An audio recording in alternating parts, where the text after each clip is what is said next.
So hi guys, welcome to another video. మనకు దగ్గర ఉంది Hunter 350. So yeah, royal Enfield నుంచి చోటా బండి. So Hunter 350. Yeah, let's have a riding blog, night driving blog. So ఇక్కడ ఇప్పుడు నేను చెప్పే specifications, engine specifications and engine power, performance, night driving, head lamp అన్నీ డీటెయిల్గా చెప్తాను. అండ్ దీని బ్లాగు నెక్స్ట్ నేను డీటెయిల్గా పెడతాను. So yeah, Hunter 350. సో చోటా రాయల్ ఎన్ఫీల్డ్ అన్నిటికంటే చిన్నోడు అటు ప్రైస్లో అండ్ అటు బండిలో కూడా చాలా షార్టర్ వీల్ బేస్తో ఉంది. So yeah, let's start the video.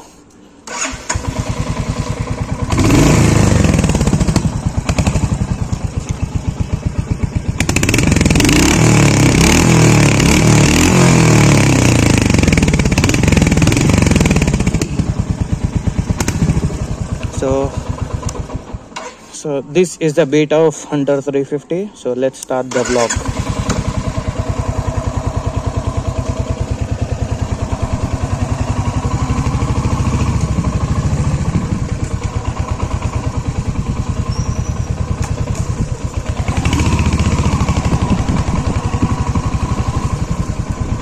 So Hunter 350 అనేది mixed of like short of torque, short of motor అని అంటూ ఉంటారు రాయల్ ఎన్ఫీల్డ్ వాళ్ళు. సో బట్ బండి అయితే చాలా బాగుంది. సో రాయల్ ఎన్ఫీల్డ్లో one of the smallest and lightest vehicle ఇది, అండ్ కాస్ట్ కూడా చాలా తక్కువే. So yeah, Hunter 350 there are 2 variants, metro and retro. So చిన్న ఫీచర్స్ అయితే డిఫరెన్స్ ఉన్నాయి మెట్రోకి రెట్రోకి. ఇప్పుడు నేను నడిపేది అయితే rebel red. So I think ఇది మెట్రోనా రెట్రోనా టాప్ ఎండ్ తెలీదు, బట్ ఇది టాప్ ఎండ్. సో టాప్ ఎండ్లో మనకి alloy wheels and LED tail lamp అయితే వస్తుంది, అండ్ చిన్న ఫీచర్స్ అయితే చేంజ్ ఉన్నాయి ఇన్స్ట్రుమెంట్ క్లస్టర్ మీద. సో అలా అనమాట. So coming to performance, so ఇది paid by the 350cc air cooled engine వస్తుంది మనకి. So which generates 20.2 PS of power. So 20.2 bhp అనుకుంటారు. అండ్ 26 Nm ఆఫ్ టార్క్ అనేది బై డిఫాల్ట్గా ఉంది. సో 26 Nm టార్క్ కాబట్టి మనకి మైలేజ్ కూడా ఇంచుమించుగా 35 to 40 ఆర్ 40 to 45 దాకా బేస్డ్ ఆన్ మన రైడింగ్ స్టైల్ బట్టి ఉంటుంది. యా, సో మెయిన్గా కాన్సన్ట్రేషన్ చేసింది ఏంటంటే అంటే రాయల్ ఎన్ఫీల్డ్లో అన్ని దాదాపు పెద్ద వెహికల్స్ ఉన్నాయి, like classic, Meteor, GT, Himalayan, Scram, ఇవన్నీ కాస్త ఎక్కువ లైక్ పెద్ద వెహికల్స్ ఉన్నాయి. సో ఇది సింపుల్గా మన రోడ్స్టర్ లాగా సింపుల్గా షార్టర్ వీల్ బేస్తో తీశారు. సో మీరు అబ్జర్వ్ చేస్తే నాకు హ్యాండిల్ కూడా చాలా దగ్గరగానే ఉంది. సో హ్యాండిల్ కూడా చాలా దగ్గరగా ఉన్నాయి. అండ్ నైట్ రైడ్ కాబట్టి ఆబ్వియస్లీ మనకి హెడ్ ల్యాంప్ పర్ఫార్మెన్స్ చూడాలి. సో హెడ్ ల్యాంప్ పర్ఫార్మెన్స్ వచ్చేసరికి we're getting the so normal halogen unit. So ఇందులోనే this high beam, low beam, high and low. So normal halogen 50/60 అయితే ఇచ్చారు. But we need LED head lamp like Meteor 650 and Interceptor 650కి ఉన్న LED head lamp రావాలని చాలా కోరుకుంటున్నాము. So yeah, and gear ratios వచ్చేసరికి there are 5 gears. So ఒక్కొక్కటి first second థర్డ్లో మనకి ఈజీగా 90-95 వరకు క్రాస్ అవుతాం. 4th to 5th అనేది ఓన్లీ క్రూజింగ్ స్పీడే. సో 4th to 5th మనకి 110-120 టచ్ అవుతుంది. సో నేను ఆల్రెడీ హంటర్ వాడేసే నెక్స్ట్ నా దగ్గర కూడా హంటర్ ఉంది, but due to some reasons నేను అది వాడేసి నెక్స్ట్ ఎన్ఎస్ తీసుకున్నాను. సో యా, హంటర్ అయితే చాలా కంఫర్ట్ ఉంది. షార్ట్ ఎస్పెషల్లీ బైక్ చేసింది అయితే షార్ట్ పీపుల్కి. సో షార్ట్ పీపుల్కి అయితే ఈజీగా రైడ్ చేయొచ్చు అండ్ మనోరింగ్ కూడా చేయొచ్చు. సో యా, వీల్ బేస్ తక్కువ ఉంది అండ్ లైక్ ఈ లెంత్ అనేది చాలా తక్కువ ఉంటుంది. సో అవి కూడా చాలా తక్కువ ఉంటాయి. అండ్ దీనికి వచ్చేసరికి so main concentration exhaust note మీద పెట్టారు. సో ఆ బీట్ కూడా చాలా బాగుంటుంది. క్లాసిక్ ఏమో స్మూత్ ఉంటుంది, మీటర్ ఏమో బాస్ లాగా ఉంటుంది, బట్ ఇదేమో క్లాస్ మాస్ మిక్స్ చేసినట్టు ఉంటుంది. సో ఇది సౌండ్ అనమాట, exhaust note. And one more thing, length, width, height అవన్నీ మనం ఎక్స్టీరియర్ బ్లాగ్ చేసినప్పుడు ఇద్దాం. ఇప్పుడు ఇది ఓన్లీ డ్రైవింగ్ ఎక్స్పీరియన్సే. అండ్ ఫుట్ పెగ్స్ కూడా చాలా స్ట్రైట్గా ఉన్నాయి. సో నేను ఎక్కడైతే కూర్చున్నానో ఎగ్జాక్ట్గా దాని కిందనే ఫుట్ పెగ్స్ ఉన్నాయి నాకు. అండ్ గేర్స్ వచ్చేసరికి there are 5 gears. So constant మెష్తోని గేర్ అయితే ఇచ్చారు. సో సో ఇది ఎయిర్ కూల్డ్ ఇంజన్, నాకు ఆ హీట్నెస్ తెలుస్తుంది.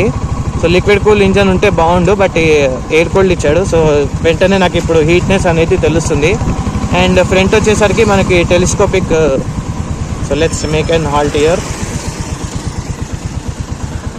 సో ఫ్రంట్ వచ్చేసరికి టెలిస్కోపిక్ సస్పెన్షన్స్ ఉన్నాయి. సో యా టెలిస్కోపికే, యూఎస్డి ఫోక్స్ కాదు. అండ్ రియర్ కూడా డ్యూయల్ సస్పెన్షన్స్ ఉన్నాయి, కాయిల్ స్ప్రింగ్స్ ఉన్నాయి. సో ఫ్రంట్లో మనకి సస్పెన్షన్ ఉంది, టెలిస్కోపిక్ ఉంది కాబట్టి లైక్ ఇట్లాంటి బ్యాడ్ రోడ్స్ మీద అయితే ఈజీగా వెళ్ళొచ్చు. కార్నరింగ్కి అయితే పనికిరాదు. సో బ్యాడ్ రోడ్స్ మీద ఎట్లయినా లైక్ బ్యాడ్ రోడ్స్ చిన్న చిన్న రోడ్ ప్యాచెస్ మీద అయితే ఈజీగా అట్లా గ్లైడ్ అవ్వచ్చు. సో ఫ్రంట్ కదా అనుకున్న సస్పెన్షన్ ప్రకారం. అండ్ టర్నింగ్ రేడియస్ కూడా చాలా ఐ థింక్ చిన్నదే, బికాజ్ ఫ్రంట్ వీల్ అనేది ఎక్కువ బ్యాక్ ఆఫ్ సెట్కి సెట్ చేశారనమాట. సో దానివల్ల ఏంటంటే బైక్ లెంత్ అనేది తగ్గిపోయింది. సో మనోరింగ్ కూడా ఈజీగా చేయొచ్చు. అండ్ యూటర్న్ కూడా పెద్ద ప్రాబ్లం ఏం కాదు దీంతో. సింగిల్ టేక్లో యూటర్న్ కూడా అయిపోయింది. సో దీని గురించి మాట్లాడుకుంటే మనకు ఓన్లీ సో అన్నీ దాదాపు ఇప్పుడున్న రాయల్ ఎన్ఫీల్డ్లో సేమ్ ఇన్స్ట్రుమెంట్ క్లస్టర్ ఇది. So analogue speedometer and fuel meter, time, gear position indicator, eco mode and trips. So అంతే, దీని మించి టాకోమీటర్, ఇంకా యావరేజ్ ఫ్యూయల్ ఎకనామీ అట్లయితే ఏం లేదు. సో ఇందులోనే గేర్ పొజిషన్ ఇండికేటర్ కూడా ఉంది. So let's try the gear shifting and so listen to the sound.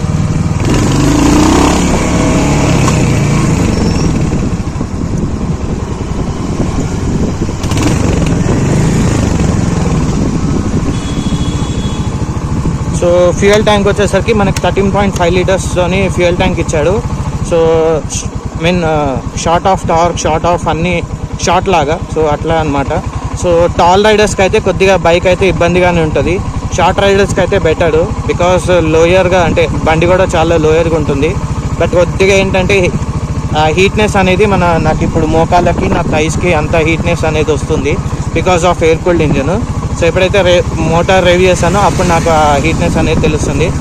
So ఇక్కడైతే ఆర్పిఎం మీటర్ లేదు. సో అరౌండ్ సెకండ్ గేర్లో I think RPM meter some 3 to 4,000 ఉండొచ్చేమో. సో అలా. సో చూద్దాం ఒకసారి.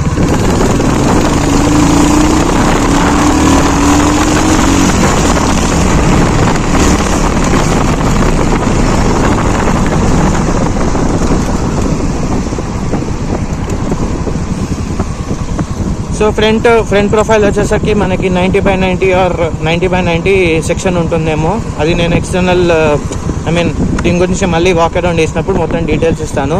సో మనకి డ్యూయల్ ఛానల్ ఏబిఎస్ అయితే ఉంది. సో డ్యూయల్ ఛానల్ ఏబిఎస్ ఉంది అండ్ డ్యూయల్ డిస్క్ ఉంది. ఫ్రంట్లో వచ్చేసరికి మనకి 300 mm డిస్క్, బ్యాక్లో వచ్చేసరికి 240 mm of disc. So rear profile కొద్దిగా విడ్త్ ఎక్కువ ఉంటుంది కాబట్టి ఆబ్వియస్లీ ఇది కొద్దిగా సస్పెన్షన్ కొద్దిగా అయితే స్టిఫర్ సైడ్ ఉంది. సో పవర్ డెలివరీ కూడా బాగుంది. సో 20.2 bhp ఆఫ్ పవర్ కాబట్టి పవర్ డెలివరీ కూడా బాగుంది. సో 6,000 to 7,000 RPM మధ్యలో ఉంటుంది. సో పవర్ టార్క్ కూడా సేమ్ 5,500 to 6,500 RPM మధ్యలో టార్క్ కూడా ఉంటుంది. సో మైలేజ్ వచ్చేసరికి మనకైతే 35 to 40 దాకా వస్తుంది. అండ్ కొద్దిగా హీట్ అయితే హీట్ అయితే ఇప్పుడు నాకు తెలుస్తుంది. ఇందాక స్పీడ్ వెళ్ళినందుకు నాకు హీట్నెస్ అనేది ఇప్పుడు కొడుతుంది. సో మెయిన్లీ సౌండ్ అయితే క్రేజీ, అసలు సౌండ్ అయితే చాలా చాలా బాగుంది. So mixed of Royal Enfield classic and Meteor లాగా చిన్న షార్ట్ లాగా ఇచ్చాడు. సో టాప్ స్పీడ్ వచ్చేసరికి మనకి around 115 to 120 km/h. So first 3 గేర్స్లోనే లాంగర్ గేర్ రేషియోస్ ఉన్నాయి. సో సెకండ్ 2లో అంత లేవు. సో ఫోర్త్ 5thలో అంత గేర్ రేషియోస్ అయితే లేవు. సో ఓన్లీ ఫస్ట్ 3 గేర్స్లోనే ఈజీగా 90 వరకు అయితే క్రాస్ అయిపోతుంది అలా. అండ్ మనోరింగ్కి అయితే చాలా బాగుంది. టర్నింగ్ తిప్పినప్పుడు కూడా చాలా బాగుంది. సో హ్యాండిల్ బార్స్ మరీ అంత వైడ్ లేవు. సో చెప్తున్నా కదా, ఇది బెటర్ షార్ట్ రైడ్కి, షార్ట్ పీపుల్ లైక్ 5'5", 5'6" ఉన్న వాళ్ళకైతే చాలా బెటరు. అండ్ పర్ఫార్మెన్స్గా చాలా బాగుంది. అండ్ ఇందులో చాలా కలర్స్ ఉన్నాయి మనకు, white, black, red, blue, and ఫ్యాక్టరీలో బేస్ వేరియంట్లో అయితే factory black, factory white, silver అని 2 కలర్స్ ఉన్నాయి. అండ్ ఇప్పుడు ఇంకా రాయల్ ఎన్ఫీల్డ్ వాళ్ళు కొత్త 2-3 కలర్స్ అయితే ఇంట్రడ్యూస్ చేశారు. సో అట్లా. సో ఇది ఆప్షనల్ ప్యాక్ అనమాట. సో ఇది విండ్ స్క్రీన్ అనేది optional pack and customise options కూడా చాలా ఉన్నాయి. సో అట్లా. సో ఒక్కసారి gear ratios and top speed ఒకసారి చెక్ చేద్దాము. సో ముందు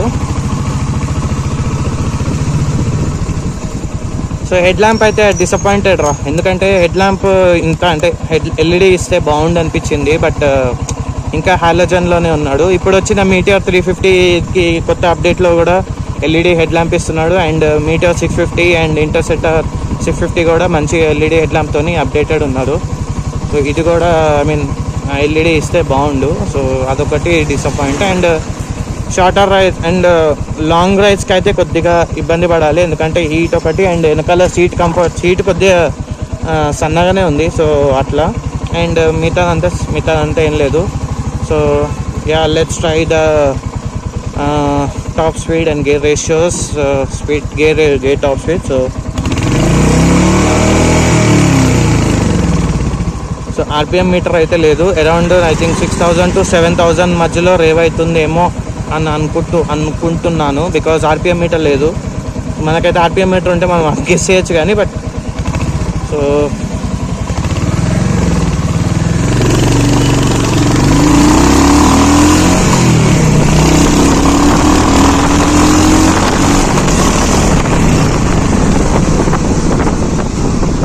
ఫస్ట్ 3 గేర్స్లో ఈజీగా 70 to 80 అయితే ఈజీగా క్రాస్ అయిపోతుంది. అండ్ పికప్ అనేది చాలా బాగుంది. మిడ్ రేంజ్ బాగుంది అండ్ టాప్ ఎండ్ రేంజ్ కూడా చాలా బాగుంది. అండ్ లైక్ ఇప్పుడు ఏ గేర్లో ఉన్నా కూడా పెద్దగా జస్ట్ యాక్సిలేటర్ ఇచ్చేస్తే ఆబ్వియస్లీ ఆ పికప్ అనేది తెలుస్తుంది.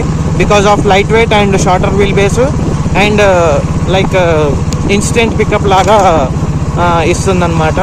సో షార్ట్ ఆఫ్ టార్క్ కాబట్టి షార్ట్ ఆఫ్ మోటార్ సైకిల్, అన్ని short of Royal Enfield. So once again మనం ట్రై చేద్దాము. సో ఫస్ట్ గేర్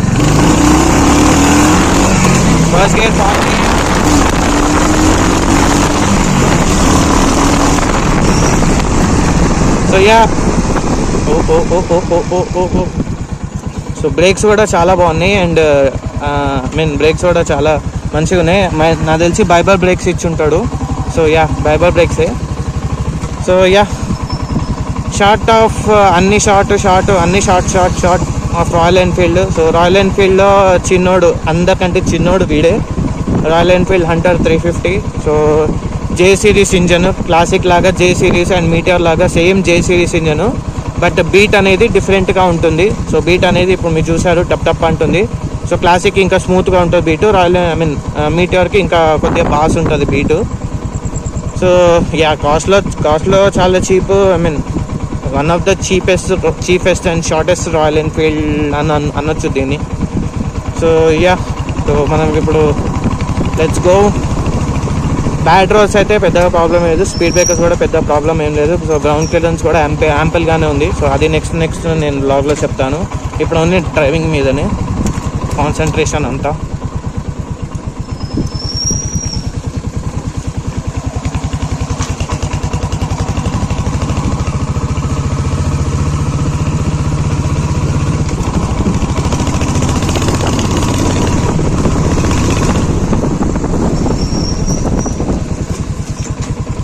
బ్రేక్స్ అయితే చాలా షార్ప్గా ఉన్నాయి. సో వేయంగానే బ్రేక్ గట్టిగానే పడుతుంది బ్రేకు. అండ్ ఇప్పటి నుంచి ఇంటికి నా గల్లీ వరకు వెళ్ళేంత వరకు సౌండ్ అయితే వినండి గాయస్. సో సౌండ్ చాలా బాగుంటుంది అండి. ఆ బీట్ కూడా చాలా బాగుంటుంది.